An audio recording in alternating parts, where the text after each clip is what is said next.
just got to convert. You look back, there's obvious times you got to go make it happen. Starts with me. But us coming together collectively to go make that happen. But, you look at a lot of the third downs to extend drives. That's where we can continue to, help ourselves. I think I learned little details, definitely was ready for that, but all the details come down to it, and I think in any game you're going to want 4 to 5 plays back. Did Dillon Gabriel just silence all his critics? Or did the NFL media just play us again? 2 touchdowns, no turnovers. Browns win 21-7 inches London. Sounds like the perfect NFL debut, right? That's exactly what the headlines want you to believe, that a 6th-year college quarterback strolled into one of the biggest markets in football and instantly delivered. But if you actually watched the game, if you woke up early like I did, not just to scroll Twitter highlights or glance at a box score, you saw the truth. Dillon Gabriel didn't win that game. He survived it. What we witnessed wasn't some breakout performance, it was a carefully packaged narrative, one built on short throws, max protection, dropped interceptions, and one hell of a PR machine. But here's the thing, this goes deeper than stats, deeper than football, because this wasn't just about Dillon Gabriel. This was about who the Browns want you to believe is the future. This was about the guy they're refusing to give a real shot, Shadūr Sanders. And if you think I'm reaching, stretching, or just being dramatic, then keep watching, because I've got receipts, game film, coaching calls, fan reactions, and maybe even a small peek behind the NFL curtain you weren't supposed to notice. It wasn't not on the same page. That's me on my end, trying to be smart in certain situations, and we get cloud and get want to make an answer there. Being smart in certain situations, throwing the ball away, and I think maybe a throw like that may look like a miscommunication, but also on the same side, being smart, understanding the situation that we are in. What's more important, trying to fit something in there, or This isn't hate, this is honesty. Let's talk about the debut they don't want you to look too closely at. On paper, it looked clean, but the minute you dig into how this offense actually functioned, it all starts falling apart. On the surface, it looked clean. Dillon Gabriel made his first NFL start, walked off the field with no turnovers, 2 touchdowns, and a W in the stat column. The media called it promising, efficient, even impressive. They were already tossing around phrases like future of the franchise. But that's the illusion. What those box scores don't tell you is that Dillon Gabriel averaged just 5 yards per pass. 5. That's not efficient. That's don't crash the car football. That's what you call risk-free, play-it-safe, game manager football, and even then it barely worked. His longest completion of the game? 17 yards. Not a single passover vinked. Think about that. In those situations, right, you got to go get it first. And after 2 plays, 11 seconds, they're going to call 2 timeouts. And then we throw the ball so the clock stops. So that's why if you look at it any time, you don't get tackled in bounds or complete the ball, you're going to have an 11-second drive. But in a perfect world, you go get it on 3rd and the clock's winding and they only have 1 more timeout. But like I said, that's just a situation. They use their timeouts. That's why it was 11 seconds. In today's NFL, in a league overflowing with rocket arms, downfield threats, and explosive playmakers, Gabriel couldn't push the ball beyond 20 yards even once. Instead, it was 4-yard slants. Dump-offs, bubble screens. You know who that works against? High school teams. Not NFL defenses. But here's the wild part. The media didn't just ignore that they flipped it, they praised it. Articles flooded in saying he played smart, looked calm, kept the game under control. Translation? He didn't do much, but he didn't mess it up either. But since when did not messing up become the standard for a starting quarterback? Especially when you've got a quarterback like Shadūr Sanders waiting in the wings, who people act like isn't even on the roster. So the real question isn't, how well did Dillon Gabriel play? It's, why are they bending the narrative this hard just to make it look like he did? And if the offense looked conservative, predictable, maybe even awkward at times, well, that wasn't a coincidence. It was by design. Understanding the situation, you want to keep the clock moving, use timeouts. In a perfect world, we'd probably be talking differently if we go get that first. All of a sudden, it's a great call. So that's the world we live in. That's the balance, and you teeter. But you got to trust what we do, and that's what we do as a team. We trust what we get called. We try to run it to the best of our ability, and then we keep moving forward. The real reason Gabriel's play calling looked like a Pop Warner install and the coaching strategy that told us exactly what they don't trust him to do. If you really paid attention to the play calling, something became glaringly obvious. Dillon Gabriel was under maximum protection almost the entire game.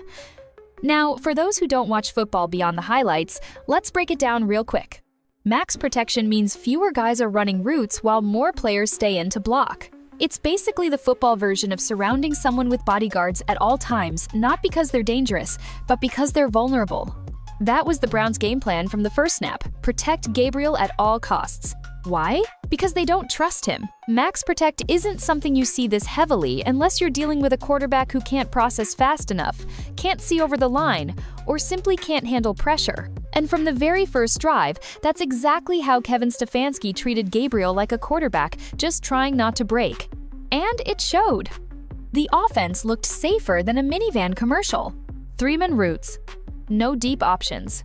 Just basic, predictable play design. It was like watching a Pop Warner playbook get recycled on an NFL field. Yeah, I think there's always something to build on. No moral victories whatsoever, but I think regardless of result, week to week, there's a process, and more time you spend around anyone, you're going to get more continuity, and that's, QB to receiver, that's QB to running back, that's us as a whole unit coming together really, and getting comfortable with our unit. Now, here's why that matters when you run max protection that much. Defenses catch on fast. They know you're too afraid to spread the field, too scared to trust your quarterback with real decisions. And once they sniff it out, you're done. That's exactly what happened. The offense stalled every time the run game slowed down. There were no options for explosive plays because the system itself was too scared to let one happen.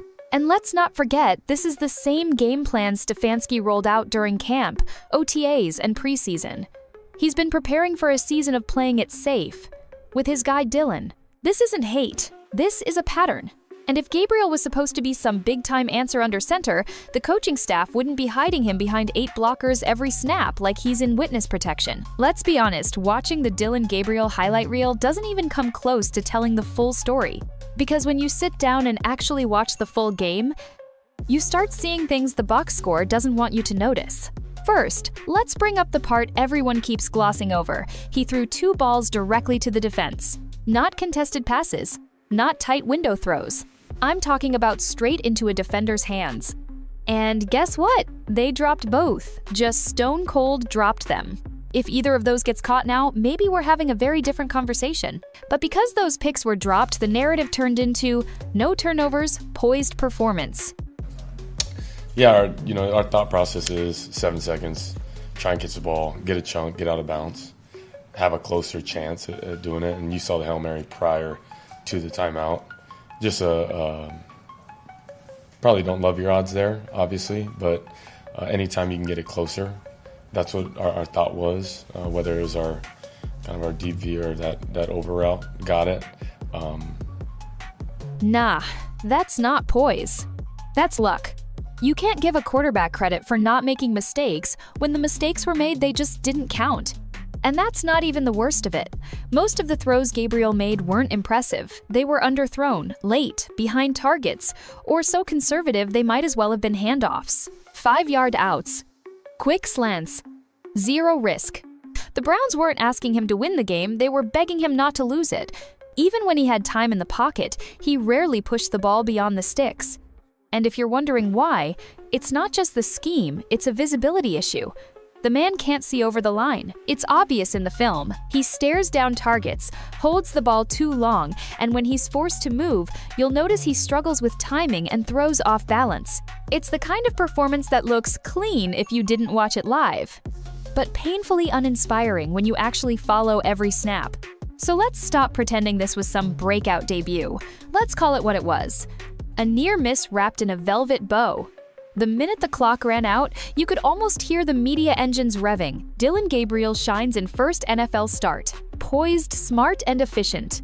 A glimpse into the future for the Browns. Really? If those were the headlines and not the game you watched, congratulations, you just got gaslit by the NFL media machine. Because what actually happened was a backup-level performance, dressed up to look like a franchise moment. 2 touchdowns, 0 picks on paper, sure. But under the hood, 5-yard passes, underwhelming reads, stalled drives, and a game safely carried by a dominant rookie run game and a defense that frankly looked tired of cleaning up the mess late in the game. But instead of digging into any of that, the media slapped a gold star on his helmet and called it the beginning of something special. Why? Because that's the story they want. They're not interested in nuance. They don't care about the film, they care about narrative. And right now, Dillon Gabriel fits a certain template they love to push. Quiet, coachable, predictable, the so-called humble underdog. Meanwhile, the minute Shadūr Sanders' name is even whispered in Cleveland, the tone shifts. Suddenly it's about ego, flash, distractions, attitude. Suddenly we're not talking football anymore, we're talking propaganda. It's the double standard that no one's saying out loud, but everyone watching can feel. The media doesn't just ignore players like Shadūr, they actively frame them. And the Browns? They're happy to play along, because it lifts one guy up without ever giving the other a shot. So yeah, Dillon didn't screw up, but they made it look like he lit the world on fire. And when you build hype on minimal output, you're not informing fans, you're programming them. Shadūr Sanders hasn't thrown a single NFL pass. But in Cleveland, he's already public enemy number 1. Why? Because Shadūr brings something the league, and especially this franchise, seems almost allergic to: unapologetic confidence, spotlight, and actual star power. He walks like a QB1, talks like a QB1, and prepares like someone who's born for the moment. So naturally, the minute his name entered the Browns' orbit, the knives came out. The media didn't wait for a bad throw. They didn't wait for a mistake. They went straight for his character, his personality, even his family. And while Dillon Gabriel stumbles into a safe, coddled narrative, Shadūr gets dissected like a lab test before he even suits up. Let's call it what it is. This isn't about performance, it's about perception. They don't hate what Shadūr does. They hate how bold he is while doing it. Look at the pattern. Gabriel throws 17-yard checkdowns, and the coverage says impressive efficiency. Shadūr drops dimes under pressure at Colorado behind a paper-thin O-line and gets labeled cocky or distracting. And if you think any of that's random, you're lying to yourself. This is the reason Jimmy Haslam wanted Shadūr in Cleveland in the first place, not because they believed in his ability, but because they knew he'd bring attention, headlines, and merchandise sales.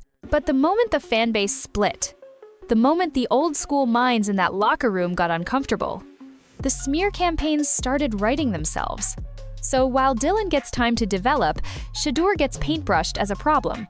A guy, a diva, a media distraction. But here's the truth. He's everything this team actually needs. Composure under fire, swag under pressure, and a history of outperforming terrible situations. Except he's being punished. Not for playing poorly, but for being unignorable. Let's get one thing straight. Browns fans are some of the most loyal in all of sports. Rain, snow, tragedy, losing streaks, top-tier dysfunction, you name it, they've stuck it out. But there's a thin line between loyalty and delusion. This fan base has endured decades of disaster, 40-plus quarterbacks, multiple rebuilds, and a carousel of broken promises. And yet, instead of demanding real change, they've learned to romanticize pain. When the Browns barely win with below-average quarterback play, fans react like they just won the AFC Championship. Case in point, the London game, a stadium full of Browns jerseys. Drinking Guinness at 9 a.m., hopping flights across the ocean to watch Dillon Gabriel do the bare minimum. And somehow, that became a grassroots moment for hope. You had Browns fans like Mama T in full dress-up mode, flashing jerseys and glitter jeans, doing TikTok dances in the name of Gabriel's debut. Nothing wrong with celebrating your team, but let's be serious here. The man completed short passes and watched Judkins drag defenders 80% of the way to a win. This wasn't an elite QB performance, it was a 7-yard screenplay opera set in London. And while you guys cheer for mediocrity, players like Shadūr Sanders, who haven't even gotten a fair chance yet, are being painted as villains simply for existing. That's not just bias, it's generational trauma from being loyal to a franchise that's trained its fans to accept just enough to keep them quiet. These are the same fans who, for decades, watched the Browns roll out one failed quarterback after another, and every time, they bought in like it was the second coming of Jim Brown, Blaine Gabbert, Cody Kessler, RG3 on his last legs, DeShone Kizer, Johnny Manziel, Joe Flacco, rising from retirement like some kind of seasonal groundhog. Now it's Dillon Gabriel's turn, and you're ready to go all in again. Stop me if you've seen this movie before. You want to know why Cleveland keeps losing? It's not just the coaching, not just the ownership. It's because the fan base won't hold anyone accountable. You demand loyalty from your players, but you reward mediocrity with standing ovations. A botched drive? At least he didn't turn the ball over. A missed deep shot? He's still learning. 2 drop picks? They didn't count though. Let's be real. Browns fans are scared of letting go of comfort. And right now, Dillon Gabriel feels safe. Safe compared to the spotlight, the noise, and the heat that comes with having a player like Shedeur under center. Because if Shedeur fails, it hurts more.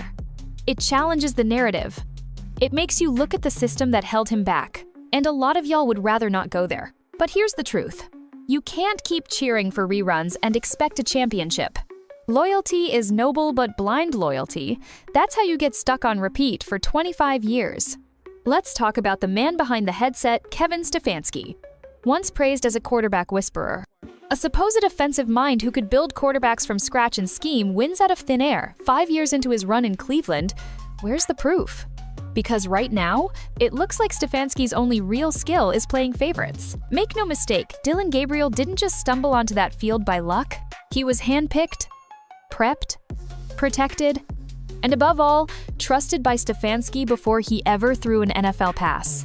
But here's what's crazy. Gabriel didn't earn that trust. He wasn't clearly the best in preseason. He didn't outclass veterans. He was just the safest option for Stfansky to control. That's why the playbook looked like it was written for a JV quarterback.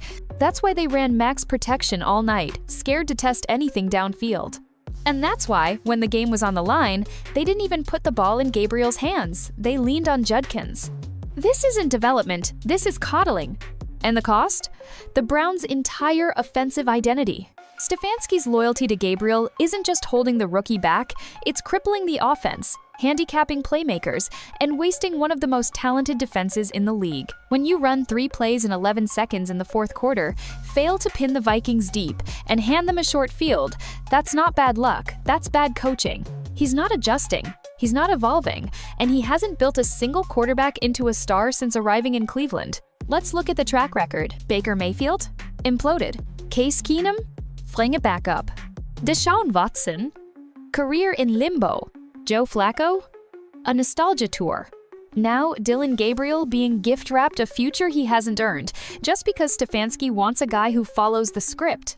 Meanwhile, a quarterback like Shadūr Sanders, who's proven he can thrive in absolute chaos, still sits, still waits, still watches a playbook being run for someone who's not even allowed to throw beyond 15 yards.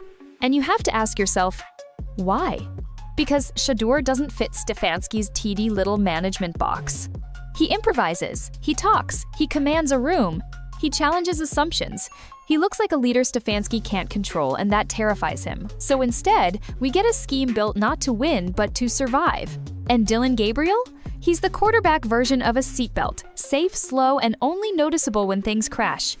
But Stfansky doesn't want a spark, he wants a passenger. And you're seeing the result. Stalled drives, wasted talent, and a head coach betting the season on a guy instead of the game. Alright, let's step away from stats and coaching for a second. Because something weird happened in that Browns-Vikings game, and it wasn't just about bad execution. It was more like a glitch in the system. Early in the broadcast, 2nd and 6, just a normal down-the-screen flashed a flag graphic before the play even started. No snap, no movement, no real-time penalty. And then, almost on cue, the flag was actually thrown seconds later. Coincidence? Could be. Technical error? Sure. You could chalk it up to that if this was the only time it's ever happened. But let's be honest, it's not. These strange little broadcast accidents keep popping up. Graphics predicting outcomes before they happen. Suspicious calls going one way at just the right moment. Game flow shifting right when social media is trending too heavy one direction. And it's not new. Anyone who's been watching the NFL closely the last few years has probably seen something that made them pause and think, hold up, is this really about what happens on the field? Or is this just about what plays on screen? Now look, this isn't some tinfoil hat meltdown. We're not saying there's a literal script. But when you watch Dillon Gabriel's soft launch get elevated into a future star storyline, and then moments like that flag glitch hit the screen, it's hard not to wonder, is someone upstairs picking favorites? Because here's what's interesting. If a media darling like Dillon gets boosted after an average game, and someone like Shadūr gets buried before even taking a snap, who really decides what success looks like in the NFL nowadays? Fans like to think merit still matters, that it's still about winning. But when a quarterback puts up 150 yards on checkdowns, misses deep shots, gets bailed out by dropped picks, and gets an ESPN highlight montage built for him anyway, that's not storytelling. That's manufacturing. And every time moments like this show up in a broadcast flags before plays, weird officiating swings, mysterious glitches, it chips away at that last little bit of football purity people still hang on to. Nobody's saying it's rigged, but there are patterns. And when those patterns continue to benefit the same kinds of players, same styles of play, and the same media-loved narratives, it starts to feel like the results are curated, not just earned. And in that kind of system, authentic players like Shadūr, they don't just play against defenses, they're playing against the machine. Let's stop dancing around it. Dillon Gabriel is not a franchise quarterback. Not now, probably not ever. Yet, somehow, the Browns and the media around them are trying their hardest to sell this man as the next hidden gem of the NFL. But let's look at what we really saw. His longest throw of the game? 17 yards. 0 passes completed beyond 20. 2 turnover-worthy throws that were literally dropped. An offense that stalled without the run game bailing it out. This is not elite quarterback play. It's not even average. It's textbook game management, and not in a good way. He didn't lead, he followed. He didn't create, he executed barely. And the truth is, everything about Gabriel's style screams backup. He's cautious, limited, safe, and unfortunately, predictable. That's why Kevin Stfansky's entire system had to be nerfed for him, with max protection blocking, training wheel play calling, and no aggressive reads. Instead of adjusting the defense, he adjusted the offense to fit the lowest ceiling possible. This is exactly why it felt familiar. And it should, because we've all seen this show before. Dillon Gabriel, at best, is Joe Flacco too. But not Super Bowl Flacco, we're talking late career, check down, no move in the pocket Flacco. Same reads, same pace, same safe decisions that look clean on a stat sheet but fall apart when you need a playmaker under pressure. And here's the wild part. He's had 6 years in college to cook. 6. So don't give me the rookie excuse. This is a developed product. It's just not a special one. He's not raw. He's not green. What you're seeing is the final version, and if you squint hard enough, maybe he holds a clipboard for a while. But don't pretend this is who saves the Browns' season. Because we all know the truth. If rookie Judkins didn't go off, this game was a disaster. No run game? This team folds overnight. No defense? They're getting blown out. And with Gabriel under center, there's no firepower, no threat, and no clutch gene. What did we learn from this game? That Gabriel didn't completely implode? Cool. But that's a low bar if you're talking about turning around one of the league's most tortured franchises. Browns fans deserve more than he didn't throw picks.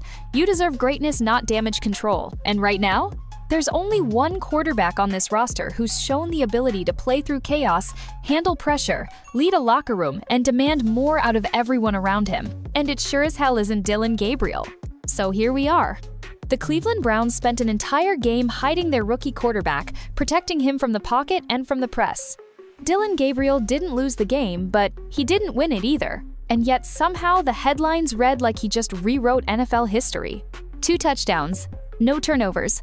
That's the story they're selling. But when you take away the narratives, the media push, the broadcast hype, you're left with one cold, hard truth. Dillon Gabriel is not the future. He's a backup quarterback doing a passable impersonation of a starter. The team didn't win because of him, they survived in spite of him. The run game carried the load. The defense did just enough until it didn't. And all Gabriel had to do was not crash the car. But that's not a franchise quarterback. That's not the standard. You want someone who throws with timing, confidence, and aggression. Someone who can stretch the field, adapt on the fly, and elevate the players around him, not just exist quietly inside a padded system. You want someone who can walk into chaos and still take control. And like it or not, all signs point to Shadūr Sanders. Now, before the critics start crying, this isn't about hype. This isn't about social media. This is about football, film, pressure, performance. Shadūr has already faced more blitzes, taken more hits, and adjusted to more failing systems than Gabriel has ever seen. He's played behind some of the worst O-lines in college football history and still made plays. He's dealt with hostile media, outside noise, locker room politics, and never let it shake his game.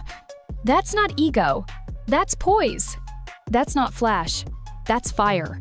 And while the Browns organization continues to dance around the idea of giving him a real shot, every game they wait is digging their hole deeper.